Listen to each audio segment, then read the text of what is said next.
never planned to go on the stage, but it was the Depression. My mother and stepfather couldn't get jobs, and even though I was only 16, I needed to work so we could eat. I couldn't sing or dance, but I was young and cute, exactly what those gangsters who owned the Cotton Club were looking for.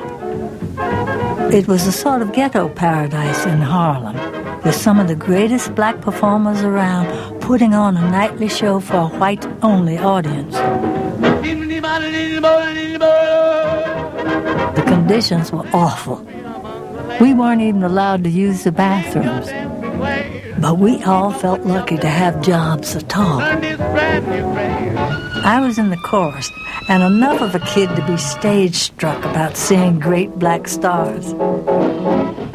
Being on stage with other people felt like being part of a family, and I liked that.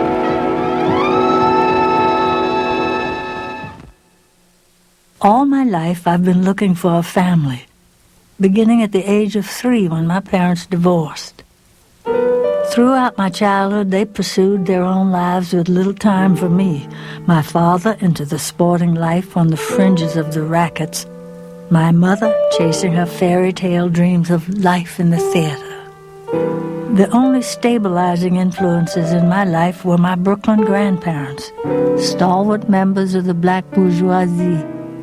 Their home was a periodic refuge from being shunted from one group of strangers to another, mostly in the South, while my mother was on the road. My nomadic childhood taught me to hide my feelings. I would smile and try hard to fit in, but I mostly felt like an outsider.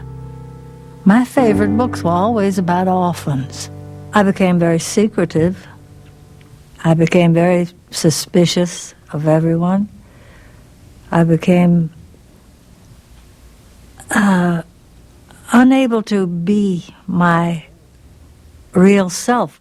I was like two people, two Lenas, the one I showed the world and the one inside of me.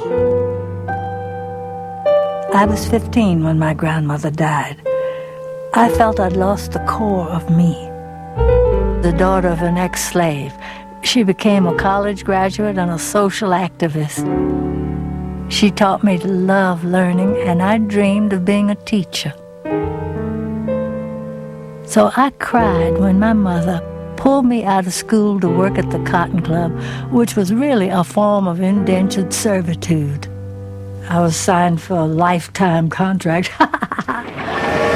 So when we wanted to leave, we literally had to flee in the night and headed for Philadelphia, where I got a job touring with Noble Sissel's orchestra. Life on the road is unpleasant for any band, but for a black band traveling in a Jim Crow South, it was pure hell. On top of that, my mother was with me and determined to protect my virtue and her dreams of stardom for me. She kept me as isolated as she could.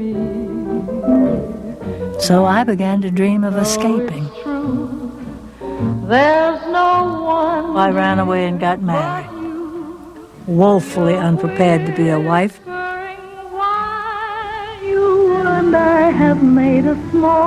My husband, Louis Jones, was an aspiring politician looking for a well-trained wife. Not surprisingly, we weren't well-suited. Money problems forced me to accept a movie in Hollywood. When I got back, it was clear that despite the 2 children we had, our marriage was over. And when I left, he said, "All right, go. You can take Gail, but you'll never get Teddy." We'll see our dreams through. You remember. Losing custody of my son Teddy was the most painful in a series of losses which colored my whole life. My longing for a normal childhood was never fulfilled, except for a brief time back in Brooklyn with my grandmother before she died. But that was the only time I felt I belonged somewhere.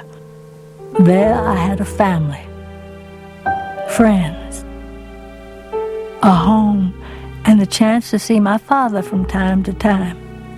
I felt protected, and I knew who I was. I was a Horne from Brooklyn. All that was lost to me when my mother put me in the Cotton Club. With it, I lost my sense of wholeness.